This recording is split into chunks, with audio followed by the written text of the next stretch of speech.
પ્રાયોજક છે cancer healer centre a new beginning. નમસ્કાર, super 6 સાથે હું છું જિજ્ઞાસા। સુપર 6 માં આપનું સ્વાગત છે।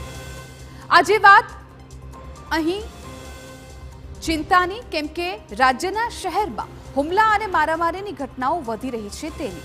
તો ક્યાંક ટિકિટમાં કટકી થઈ રહી છે, તો ક્યાંક નબીરાઓ બેફામ સ્ટન્ટ કરી પોતાના અને અન્ય લોકોના જીવને જોખમમાં મૂકી રહ્યા છે। પરંતુ સૌથી પહેલા નજર કરીશું આજના 6 મુદ્દાઓ પર। વડોદરા હોય કે ભાવનગર, અમદાવાદ હોય કે સુરત, દરેક જગ્યાએ અસામાજિક તત્વો બેફામ બન્યા છે। વડોદરાના આજવા રોડ પર પોલીસની પીસીઆર વાન પર હુમલો થયો, તો ભાવનગરમાં નજીવી બાબતે એક શખ્સને ઢોર માર માર્યો।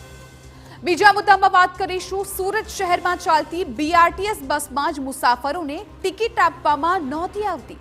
ટ્રાન્સપોર્ટેશન ચેરમેન દ્વારા વિજિલન્સની ટીમને સાથે રાખી બસમાં ચેકિંગ કરતા પર્દાફાશ થઈ ગયો।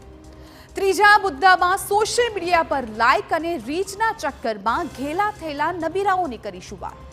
જામનગરમાં કારમાં નબીરાઓએ સ્ટન્ટ કર્યા, તો રાજકોટમાં યુવતીઓ પણ બેફામ બની।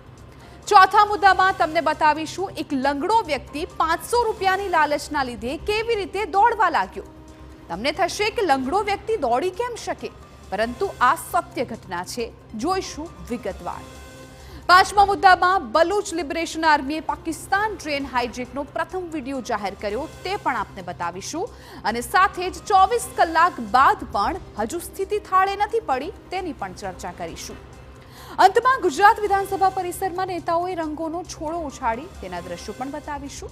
રંગોત્સવની રમઝટમાં સીએમથી લઈને ગૃહ રાજ્યપ્રધાન પણ રંગાયા હતા।